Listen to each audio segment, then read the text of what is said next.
하나님 감사합니다. 이 시간에도 주의 음성 듣기 원합니다. 주의 말씀을 주시고 이 시간에 말씀 전하고 듣는 여기 모든 해방하려 어둠의 원사들을 박강과 안악함과 하나님 대직하는 파지 모두 이론과 운명과 묶임의 때 예수님의 이름으로 파세를 떠나갈지어다.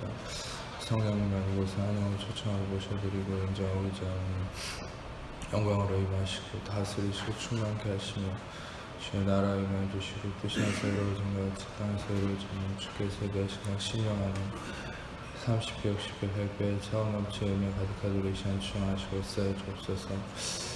빛과 번듯이 예수님의 그릇나 증거들 계시되고 드러나시고 나타나시고 하나님 예수님 홀로 영광 받으시고 찬양 받으시고 오직 빛과 번듯이 예수님의 그릇만 계시되고 증거되시고 나타나시고 영광 받으시옵소서. 모든 영광 존귀와 찬양 예수님의 이름에만 올려드리오니 예수님 홀로 영광 받으시고 찬양 받으시옵소서. 높임 받으시옵소서. 경배와 예배 받으시기 합당하신 그 이름만 높임 받으시고 찬양 받으시옵소서. 드러나시고 계시하여 주옵소서. 감사합니다. 모든 영광과 존귀와 찬양 예수님께만 올려드리오니 예수님 홀로 영광 받으시옵소서. 감사합니다. 주님 감사합니다. 주님 감사합니다. 모든 것들이 나가 감사합니다. 주님 감사합니다. 주님만을 찬양하며 높여드리며 의지하는 주님 영광 받으시옵소서. 모든 영광 주님께 올려드립니다. 감사드리며 우리 사랑하시는 예수님 이름으로 기도합니다.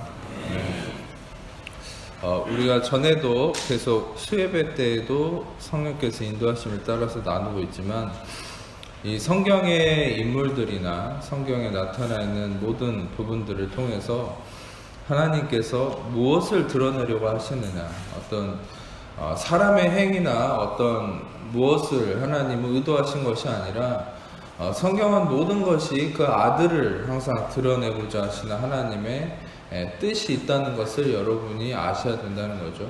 그 아들 예수 그리스도를 드러내고자 하는 거 하나님은. 그래서 예수님도 요한복음 5장 39절 매번 나누지만 너희가 성경에서 영생을 얻는 줄로 생각하고 성경을 연구하지만 이 성경은 나에 대해서 증언하려는 것이다.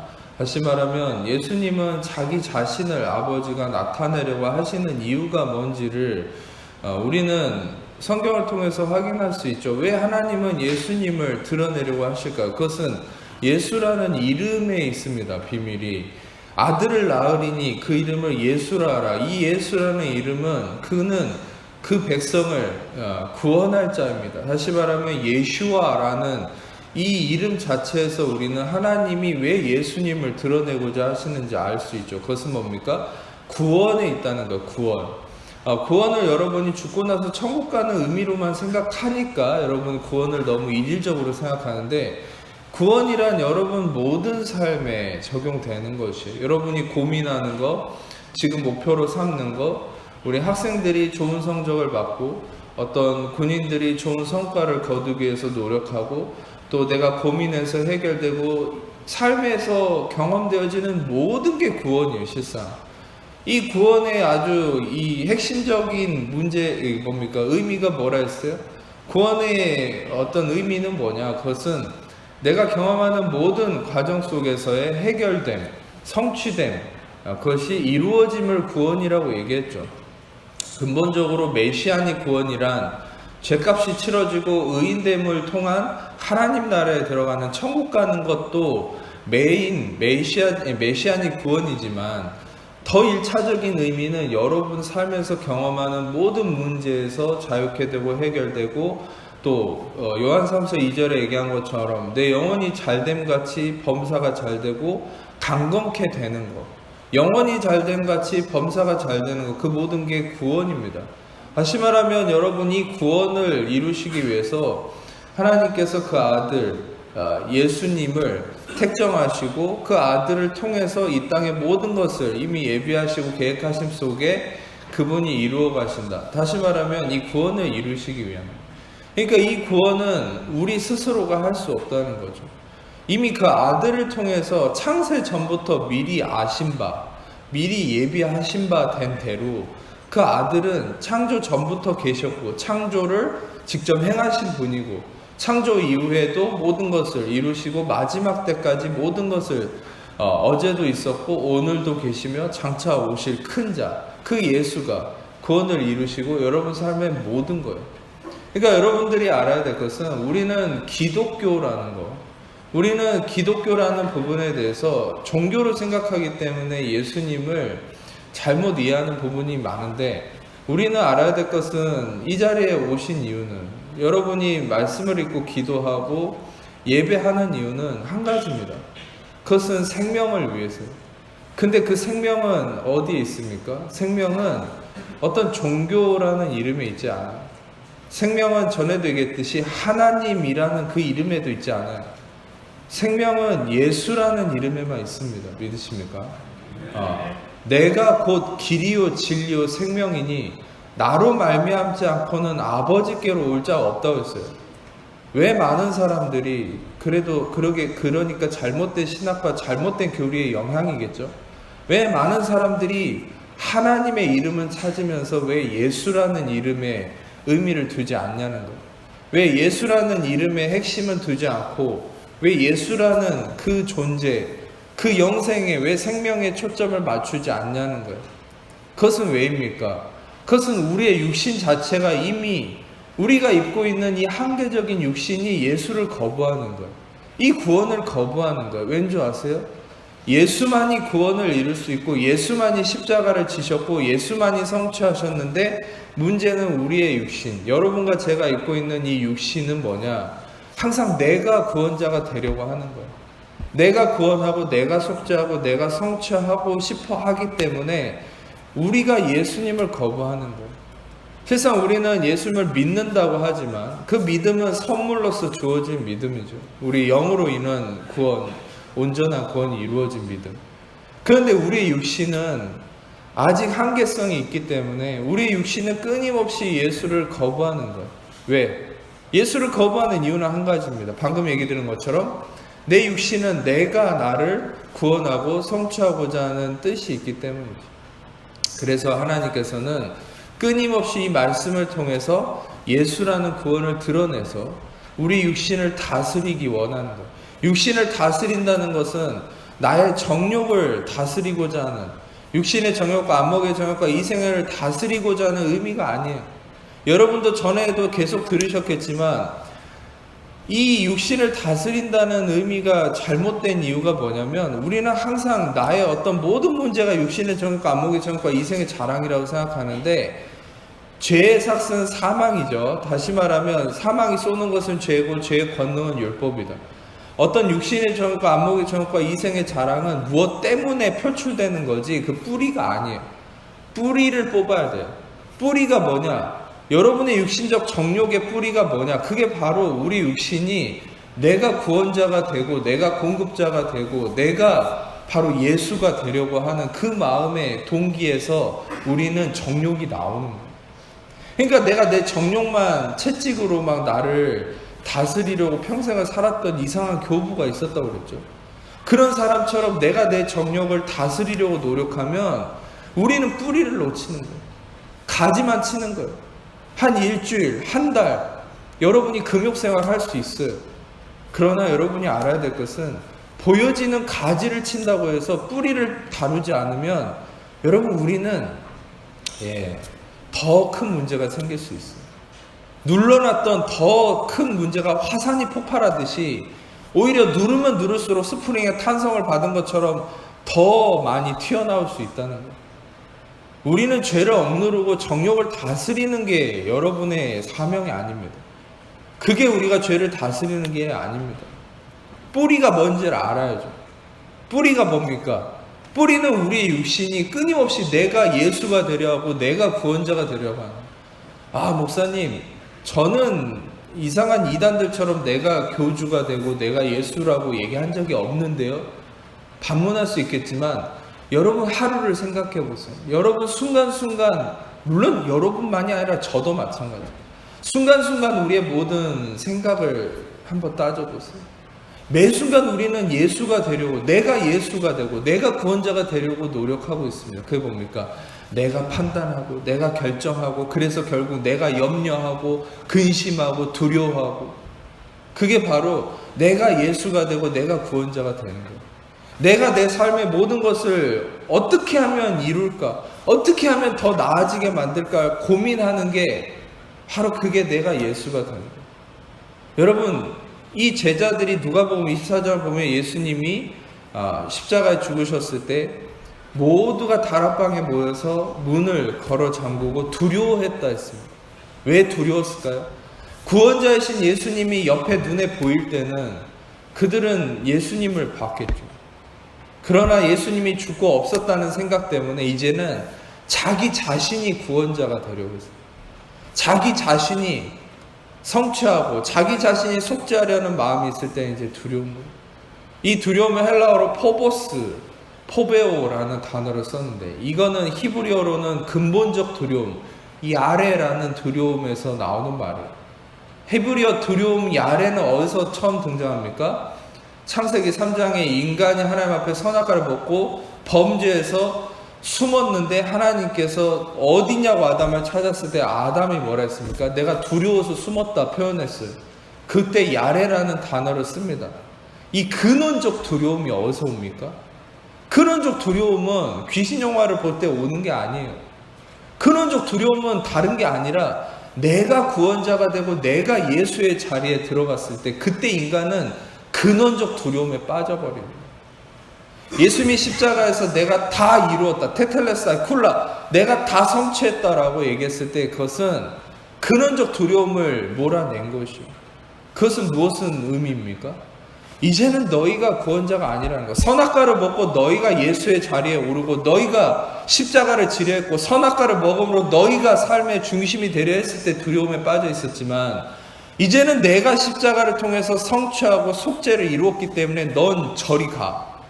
내가 두려움의 자리에 설 거야. 예수님이 두려움의 한가운데 서셔서 십자가를 통해서 다 이루었다 하시고 두려움을 몰아내시고 이제는 여러분에게 무엇을 말씀하십니까? 그 두려워하는 누가복음 24장에 이 다락방에 문을 걸어 잠그고 있던 두려워했던 제자들에게 가운데 서셔서 메소스 가운데 서셔서 거기 분명히 메소스라고 가운데 서셨다고 표현을 하고 있어요. 그 가운데 인간은 자기가 모든 것의 가운데 서려고 하기 때문에 자기가 구원자가 되려고 했기 때문에 두려워한 거예요. 이 포보스에 빠진 거예요. 그런데 예수님 몰아내시고 가운데 서셔서 구멍 뚫린 손과 발을 보이시면서 뭐라고 말씀하셨습니까? 평안할지어다. 샬롬, 에이렌의 평안할지어다. 이 평안이 어디서 오는 거예요? 이 평안은 여러분이 뭔가 연금이 보장되고 진급이 되고 뭔가 여러분이 앞으로 노후가 보장될 수 있는 뭐 건물주가 되는 뭐 지속적인 수입이 오고 아무 문제가 없는 그게 평안이 아니에요. 그건 절대 평안이 있을 수 없어요. 이 세상에 트러플에도 그 사람은 평안함에 온전한 기반에 있는 것이 아니에요. 그 많은 돈이나 권력이 그 사람을 평안에게 이르게 하는 게 아니에요. 어떤 재벌이라 해도 그것은 마찬가지예요. 진정한 평안은 자기가 가지고 있는 소유, 자기의 어떤 능력이 아니라 여러분의 평안은 어디서 오는 겁니까? 그것은 예수 그리스도의 구멍 뚫린 손과 발. 구멍 뚫린 손과 발을 누가복음 24장의 제자들이 봤을 때 그때 그들이 기뻐했다라고 표현하고 있어요. 그들의 기쁨과 평안이 어디서 오는 거예요? 자기들의 어떠함이 아니라 예수님이 나의 구원을 이루셨구나. 예수님이 나를 대신해서 두려움과 염려와 근심을 다 이루셨구나. 할렐루야. 여러분 중요한 것은 예수님이 내 모든 것의 중심이 되심을 알고 그게 믿어지기 시작할 때 여러분이 여러분의 삶에서 사이드로 밀려나야 돼요. 우리는 항상 내가 천상천하 유아 독존 내 삶의 중심이 되려고 하는 거예요. 그러니까 두려워요. 그러니까 실패하는 거예요. 그러니까 염려하는 거예요. 성경을 백독하고 여러분이 끊임없이 예배를 성실하게 드리고 헌금생활, 기도생활 아무리 잘해도 다 소용없습니다. 여러분이 그런 것을 하는 이유가 뭔 줄 아세요? 여러분이 양육을 받고 예배를 드리고 기도를 하고 여러분이 신앙생활, 경건에 힘쓰는 이유가 뭔 줄 아세요? 그 목적은 하나예요. 항상 예수님을 중심으로 삼고자 하기 위해서 예수님이 중심에 서고 내가 사이드로 빠지기 위해서 금식하고 기도하고 경건에 힘쓰는 거지. 여러분이 아무리 그런 경건에 힘쓰고 나서 다시 내가 삶의 중심으로 다이빙 하듯이 들어가 버리면 여러분의 경건은 다 헛것이 돼버립니다. 여러분이 그 목적성을 분명히 알아야 돼요. 여러분이 왜 성경을 읽고 왜 기도를 하고 왜 이 시간에 나와서 예배를 드리고, 예배 안 나오면 지옥 간다 그럽니까 누가? 예배 안 나와도 지옥 안 가요. 예배 나오는 걸 천국 가기 위해서 나오는 분들은 그러려면 예배 나오지 마세요. 그건 교리적으로도 틀린 말이고 신학적으로도 잘못된 말이에요. 천국 가는 건 여러분이 택함을 받아서 구원 받을 만한 믿음이 선물로 주어진 자가 천국 가는 거예요. 아멘. 여러분이 예배 나오고 안 나오고가 천국 가는 보장이 아닙니다. 예배는 여러분들이 그리스도가 여러분을 구원하셨음에 감격함에, 감사함으로, 주님과 연합함을 기뻐함으로, 감격함으로 주님께 영광 돌리기 위해서 나오는 게 예배고, 이게 정확한 신학적인 의미지. 이런 것을 모르고서 내가 예배 안 나가면 지옥 간다? 물론 예배 안 나오면 여러분들이 영적으로 고갈되게 돼 있어요. 말씀을 듣지 못하고 영적 공급을 못 받으니까. 그럼 영적 공급을 못 받는 만큼 누가복음 15장에 돌아온 탕자처럼 거지처럼 살게 돼 있어요. 아버지를 떠난 탕자처럼. 예배에 나오는 이유는 천국 가려고 나오는 게 아니라 거지처럼 살지 않기 위해서. 여러분이 왕같은 제사장이고 거룩한 나라에 그의 소유된 백성이지, 너희를 어두운 데서 불러내어 그 기이한 빛에 들어가게 하신 일을 선전하게 하고 하나님의 자녀로서 영향력을 발휘하고 하나님의 영광이 드러나는 삶을 살기 위해서 예배 나와서 하나님의 은혜를 공급받고 그 힘으로 여러분이 일주일을 살아가고 일주일 동안 하나님의 영광이 여러분을 통해 흘러가는 삶을 위해서 예배 나오는 거 아멘? 예배 나오는 게 여러분 천국 가게에서 나옵니까? 그건 잘못된 거예요. 그건 잘못된 생각이에요. 여러분, 예배 안 나와도 천국 가지 못하고, 예배 안 나와도 여러분 천국 갈 수 있고, 예배 안 나와도 여러분 지옥 가는 게 아닙니다만은, 중요한 건 예배 안 나오면 거지처럼 사는 거예요. 여러분들은 하나님께서 여러분을 왕으로, 왕자로, 자녀로 부르셨어요. 그래서 오히려 여러분들에게 말씀드리고 싶은 것은, 이런 이유 때문이기 때문에 여러분들은 더 예배에 나와야 되고 나올 수밖에 없는 거예요. 아멘. 오히려 여러분들에게 한 가지 드리고 싶은 얘기는, 예배 안 나오면 지옥 갑니다. 예배 나와야만 천국 갈 수 있어요. 이렇게 얘기하는 사람들은, 이렇게 얘기하는 말을 믿으면은 여러분들 더 예배 나오기 싫어질 거예요. 예배 나와도 재미가 없을 거예요. 그런데 여러분들이 예배를 통해서 하나님의 은혜를 공급받고 내가 하나님 나라의 왕자로서, 왕으로서 영향력을 더 주입받고 내가 공급받는다는 믿음으로, 내가 뭐 어떤 조건이 아니라, 천국 가고 지옥 가는 조건이 아니라, 예배란 여러분이 하나님의 능력과 은혜를 공급받는다는 이 공급의 원리, 이 은혜는 공급이거든요. 공급의 원리를 믿고 나올 때는 여러분들이 예배 나오는 것이 기대가 될 겁니다. 아멘. 네, 여러분들 한 가지만 말씀드리면, 은혜는 공급의 원리예요. 자, 여러분 아까도 말씀드렸듯이 여러분은 공급자가 될 수 없어요. 여러분은 구원자가 될 수 없어요. 예수님만이 공급자이시고 예수님만이 구원자이십니다. 아멘. 그래서 이것이 항상 핵심이에요. 목사님은 예수님이 종교의 지도자이기 때문에, 예수님이 기독교의 핵심이기 때문에 목사님은 예수님을 강조하나 보다 이렇게 착각할 수 있는데, 그렇지 않습니다.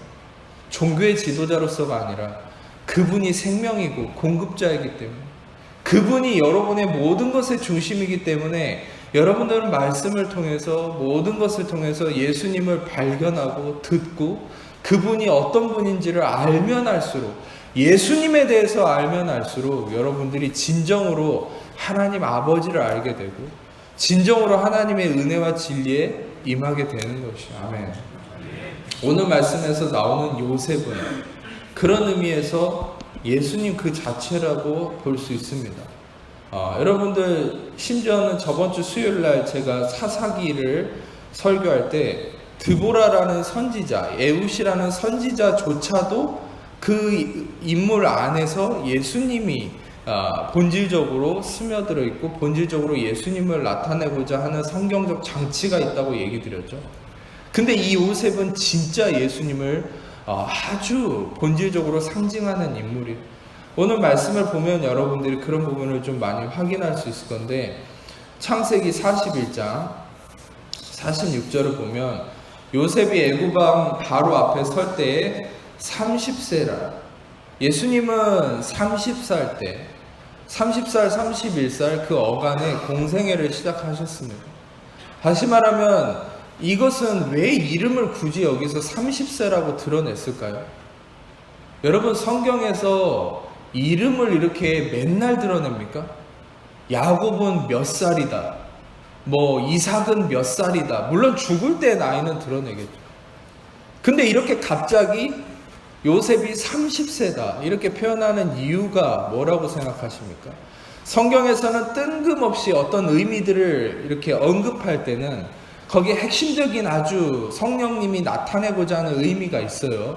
근데 여기서 30세라고 얘기하는 바는 뭐냐? 바로 예수님의 공생애랑 맞아떨어지는 어떤 의미를 얘기하려고 하는 것이에요. 1차적으로는. 그리고 그가 바로 앞을 떠나서 애굽 온 땅을 순찰했다.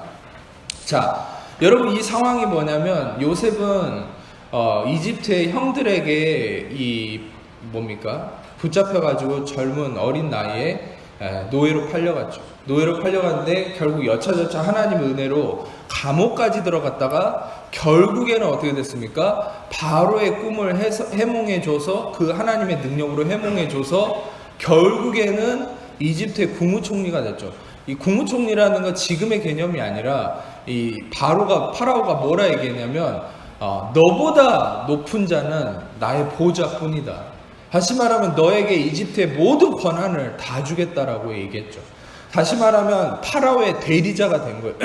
지금의 대통령의 개념도 아니고 일개 왕이나 황제의 개념도 아닙니다. 이 당시에 파라오는 역사적으로 보면 신이에요, 신. 그냥 파라오는 신입니다. 이집트의 지금의 문명은 지금의 미국 이런 거랑 비교가 안 돼요. 이 당시에 이집트는 세계의 전부라고 보시면 돼요. 전 세계라고 보시면 됩니다. 그러면 전 세계의 신인데 신의 대리자인 거예요. 다시 말하면 여러분, 이것도 뭘 의미합니까? 온 땅의 만주의 주이신 하나님의 대리자, 하나님 그 자체, 독생자 예수 그리스도 아들이신 예수님을 얘기하고자 하는 것이죠. 근데 그 대리자로서 요셉이 이제 그 사역을 시작하는데 어떤 일을 합니까? 해몽한 대로 7해의 풍년이 오고 7년의 흉년이 온다. 7년의 풍년이 온 다음에 7년의 흉년이 온다. 이것을 꿈을 통해서 해석을 해줬어요. 하나님이 계시를 해주신 거죠. 이것을 계시해준 이 의미가 엄청난 거예요. 이 의미를 이제 어떤 분들은 종말론적 의미로, 또 어떤 우리의 구속사적 의미로 죄송합니다. 많이들 해석을 하는데 맞습니다. 그러나 저는 좀 더 본질적이고 좀 더 여러분의 삶 속에 이 구원적인 복음적인 관점에서 좀 더 핵심적 관점에서 이것을 말씀드리려고 하는 거예요. 7회의 풍년과 7회의 흉년이 무엇을 우리에게 의미하는지, 이 어떤 면에서는 오늘 여러분에게 나누는 이 의미가 여러분과 저에게 있어서 더 핵심적 진리가 되는 거예요. 하나님께서는 바로에게 7년의 풍년과 7년의 흉년을 예언하셨고 이것을 요셉을 통해서 해몽하게 하셨는데 이것이 그대로 이루어지죠. 7년의 풍년이 옵니다. 그 풍년은 여러분도 보시다시피 47절과 48절을 보면은 토지 소출이 심히 많았다고 그러죠.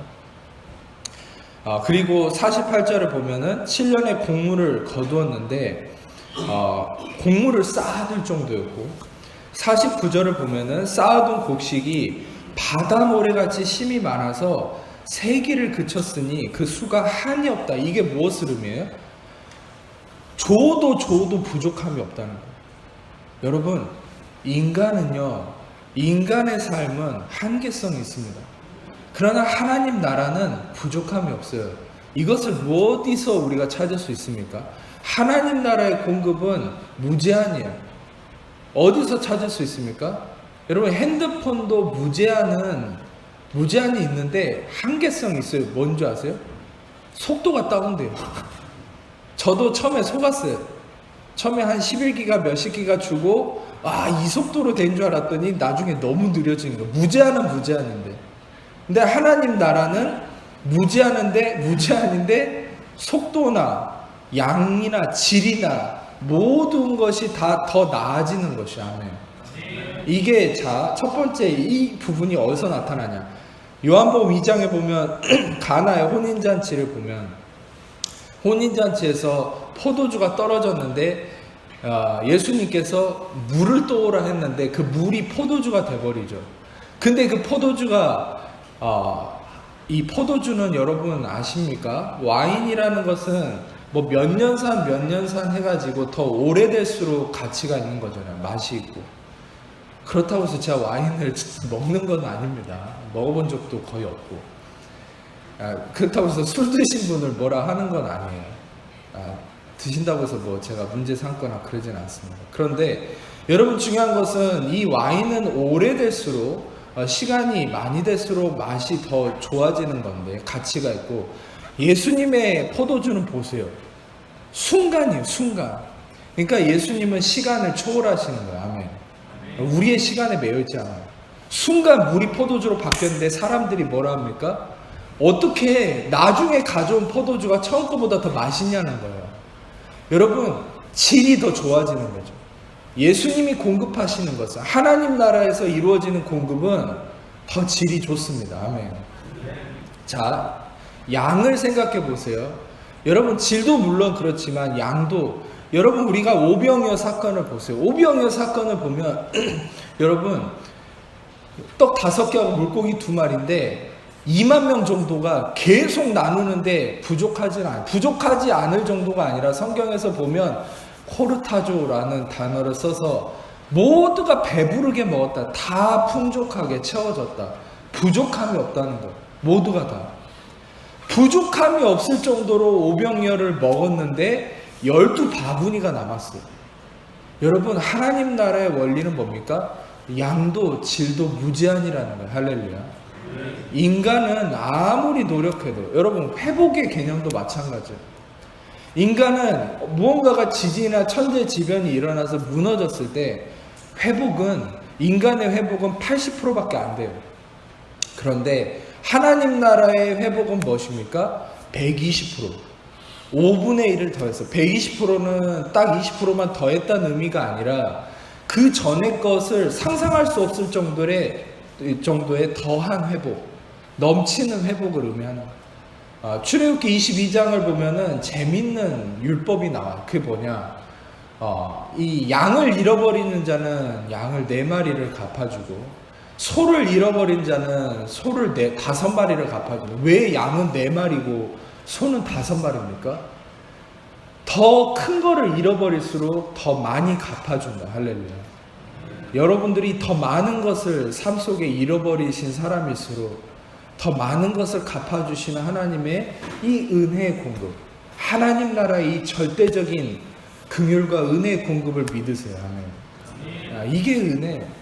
인간의 회복은 아주 제한적입니다. 그냥 하나님 나라의 회복은 절대적이에요. 무제한이에요. 부족함이 없어요. 자, 지금 보세요. 이 하나님의 풍년, 완벽한 모습은, 부족함이 없는 이 무제한적인 공급과 이 채움의 모습은 창세기 2장을 보면은, 스크린만 보세요. 창세기 2장에 에덴 동산에 강이 있었는데, 에덴에서부터 이 강이 흘러나와서 동산을 적시고 거기서부터 갈라져서 네 근원이 되었다. 이 강은 무엇을 의미합니까? 물이죠. 생명입니다. 생명의 근원이에요. 이것이 에덴 동산에서 에덴 동산을 적시고 모든 세계에 흘러갔는데 근원이라고 했어요. 이 근원은 무엇을 의미합니까? 에레미야 2장 13절을 스크린으로만 보세요. 내 백성이 2가지 악을 행하나니 곧 그들이 생수의 근원이 되는 나를 버린 것과 스스로 웅덩이를 판 것인데, 이것은 무엇을 의미합니까? 생수의 근원 예수 그리스도를 사람들이 버렸다는 거죠. 그리고 스스로 웅덩이를 팠다. 아까도 제가 서두에 얘기 드렸지 않습니까? 우리는 생수의 근원이신 예수님을 통해서만 무제한적인 공급을 받고 그 풍성함 속에서 열매를 맺을 수 있는데, 스스로 웅덩이를 파려고 하니까, 스스로 웅덩이를 파는 삶을 살았기 때문에 고갈됐다는 거예요. 거지가 되는 거예요. 누가복음 15장의 탕자처럼 되는 거예요. 그러니까 어둠에 빠지는 거죠. 여러분, 우리는 생수의 근원, 무제한적 공급이 바로 예수님을 통해 온다는 사실을 믿으시길 축복합니다. 이 풍년은 바로 무제한적인 하나님 나라의 그 모습, 에덴 동산의 그 아름다움, 예수 그리스도의 완벽한 통치 안에 있는 그 풍년을 의미하는 거예요. 그 모습을. 근데 흉년이 이제 그 다음에 왔어요. 흉년이 왔는데 그 흉년은 무엇입니까? 그 흉년은 저주죠. 에덴 동산에 임했던 저주. 창세기 3장 17절부터 19절까지 보면, 시한관계상 스크린으로만 볼게요. 전에도 많이 읽었기 때문에. 이 창세기 3장에 인간이 이 풍성한 가운데, 이 에덴 동산에서 자기가 스스로 웅덩이를 파는 행위를 했죠. 그게 뭡니까? 이제는 하나님의 선하심 안에 공급받는 자로 있는 게 아니라 내가 선하게 판단자로 서겠다. 내가 선악과를 먹겠다라는 것은 내가 선하게 판단자로 서겠다 해서, 다시 말하면 인간이 중심에 서는 그것이 이 생김으로 인해서 이제 저주가 왔죠. 그 저주를 하나님이 뭐라고 선포하셨습니까? 네가 종신토록 수고해야만, 네가 평생에 수고해야만 그 소산을 먹을 것이다. 땅은 너에게 가시덤불과 엉겅퀴를 낼 것이다. 이 땅이 이제 저주를 받는 거예요. 아담이 저주를 받고 땅도 저주를 받고, 심지어 이것은 아주 재밌는 워드플레이 같은 이 계시가 있는데, 아담이라는 이름은 아다마라는 이 흙이라는 이름에서 나왔고, 아다마는 아돔이라는 불따, 이 다시 말하면 이 붉은 피를 가진 존재다라는 거예요. 근데 이 땅이 저주를 받았어요. 이 땅이 뭐냐? 아다마예요. 다시 말하면 아담이 저주를 받으니까 땅도 저주를 받은 거예요. 반대로 얘기해 보면, 이따가 놔두겠지만 지금 띄워줘 보세요. 로마서 5장 17절에 한 사람의 범죄로 말미암아 사망이 그 한 사람을 통해 왕노릇하였은지 더욱 은혜와 의의 선물을 넘치게 받는 자들은 한 분 예수 그리스도를 통해 생명 안에서 왕노릇하래요. 여러분 보세요. 한 사람 아담의 범죄로 땅이 아다마가 저주를 받았어요. 여러분 잘 생각하세요. 반대로 이 완전하신 인간이신 예수 그리스도가 바로 생명이 되시고 구원이 되셔서 이 땅이 다시금 축복이 임하는 거예요. 이 말은 무엇을 의미하는 줄 아세요? 여러분 삶에 여러분들이 이 서 있는 여러분의 테리토리, 여러분의 영역 가운데, 여러분의 땅에, 그 땅은 뭘 의미해요? 여러분의 환경, 여러분의 일터, 여러분의 가정, 여러분의 직장, 모든 것이죠. 거기에 여러분 잘 보세요. 여러분이 아담의 저주를 따라간다. 여러분이 아담의 저주를 따라간다는 게 뭐예요? 여러분이 주인공이 되고 내가 웅덩이를 파고 내가 구원자가 되면은 여러분의 그 환경, 여러분의 땅이 저주에 묶이는 거예요. 그런데 반대로 예수 그리스도가 여러분의 중심에 서기 시작하고, 예수 그리스도가 여러분의 구원자로서, 여러분의 모든 것의 구원으로서 여러분의 핵심이 되면, 그 예수 그리스도가 이 땅을 회복하신 것처럼 여러분의 모든 것을 기름지게 만드는 거예요. 다시 한번 말씀드리겠습니다. 이해를 못하신 분들 때문에. 다시 한번 얘기하면 중요한 진리인데, 아담 때문에 땅이 저주받았잖아요. 여러분이 아담의 저주에 빠져서 여러분이 주인공이 되고 여러분이 웅덩이를 파기 시작하면 여러분들의 그 땅은 저주에 묶이지만, 예수 그리스도가 오셔서 아담의 저주받은 땅을 회복하셨잖아요. 모든 땅을 이제는 다시 회복하셨다. 이 말은 여러분이 예수 그리스도의 중심 안에서 서게 될 때, 그 믿음의 은혜의 중심에 서게 될 때 여러분의 모든 땅은, 가정과 일터와 직장은 회복되고 기름지게 된다. 아멘. 그래서 사도행전 20장 32절에 뭐라 얘기합니까? 바울이 지금 이 목회자들한테 얘기하는 권면이죠. 지금 내가 여러분을 주와 및 그의 은혜의 말씀에 부탁하노니, 이 말씀이, 은혜의 말씀이 능히 너희를 든든히 세우사 모든 것 가운데 기업이 있게 하시리. 아멘. 다시 말하면 여러분, 우리는 은혜의 말씀이란 무엇입니까? 바로 예수 그리스도가 중심이 되는 거죠. 예수님의 모든 속죄하심과 의롭다, 이 은혜의 말씀이 여러분들 안에 중심이 될 때 여러분들은 여러분의 땅이, 저주받았던 땅이 회복되는, 할렐루야. 그 은혜가 임한다. 그래서 아담이 지금 저주를 받아서 흉년이 온 거죠. 흉년. 그런데 아주 놀랍죠. 이것은 요셉의 사건과 아주 맞아떨어지는 거예요. 왜냐하면 흉년이 왔는데 이 흉년이 오고 끝이 아니에요. 이 풍년에 있었던 것을 이제는 풀어내기 시작합니다. 요셉의 사건도 잠깐 보세요. 흉년이 왔을 때 이제 어떻게 행하기 시작합니까? 풍년 때 비축했던 양식을 흉년에 모두가 다 고갈됐을 때 그때 공급하기 시작하는 거예요. 자, 하나님은 흉년이 왔을 때 이 땅의 모든 것이 저주에, 인간이 저주에 빠지고 모든 것이 황폐화됐을 때 그때 하나님은 공급하기 시작해요. 무엇을? 은혜를 공급하기 시작해요. 그때 은혜를 공급하는 게 어떤 사건으로 이어집니까? 창세기 3장에는 저주가 나오지만 4장 초반에는 갑자기 무슨 사건이 등장합니까? 아벨과 가인의 사건이 등장하죠.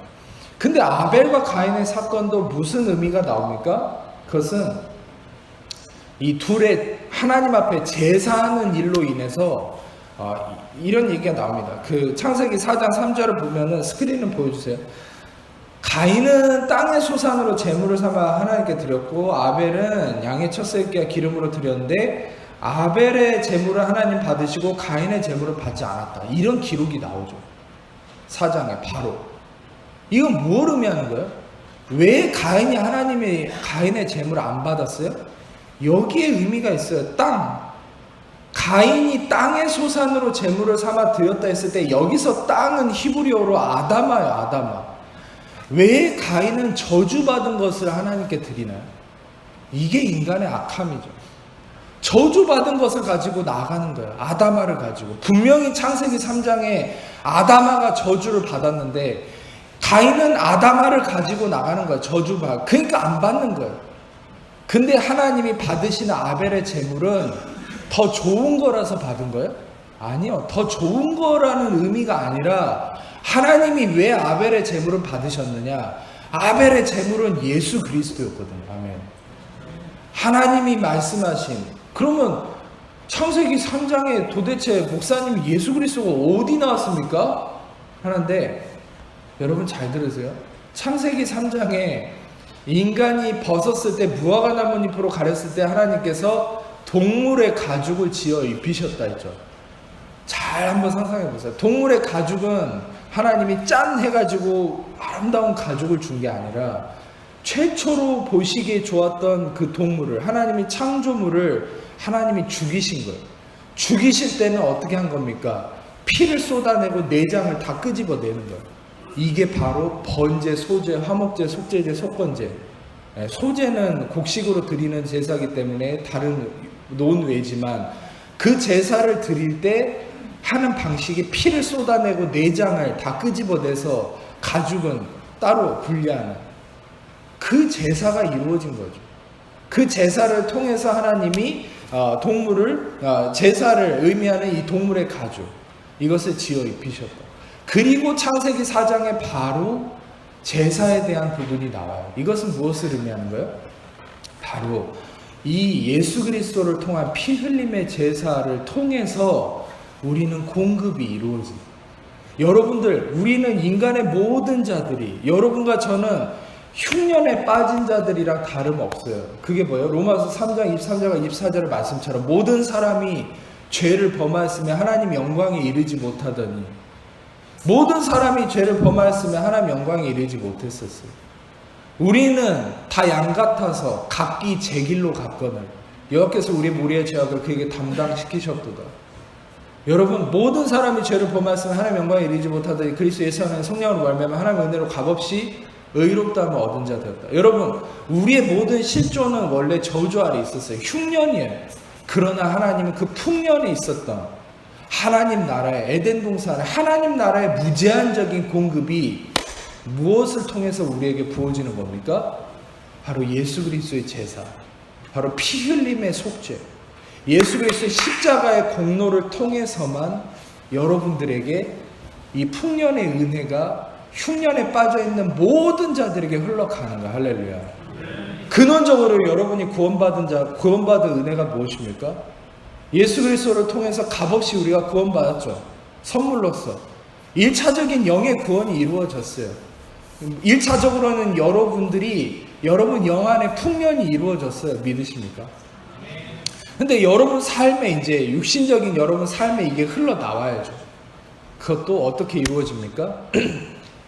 은혜로 인해서, 은혜 말씀으로 인해서 끊임없이 예수 그리스도의 속죄함을 의지하고 그분의 의롭다 하심을 의지할 때 여러분 영 안에 있는 풍년이 여러분의 삶 속에 그것이 흘러나온다는 것이죠. 말씀 좀 더 빨리 나누겠습니다. 그래서 이 좀 넘어가면은 54절에 창세기 41장 54절에 7해의 흉년이 들기 시작했는데 각국에는 기근이 있었으나 애굽 온 땅에는 먹을 것이 있다. 자 보세요.